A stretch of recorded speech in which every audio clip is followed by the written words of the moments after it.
Шурга туры килә, әйтәсем килә Галиәскәр Камал турында.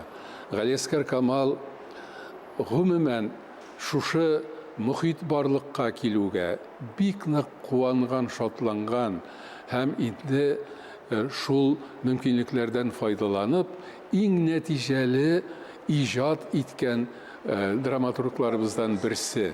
Банкрот, яки Беренче театр, беренче театр, никадәр каршылык булган име, кешеләрнең үз күңелендә театрга карата, спектакльләргә карата.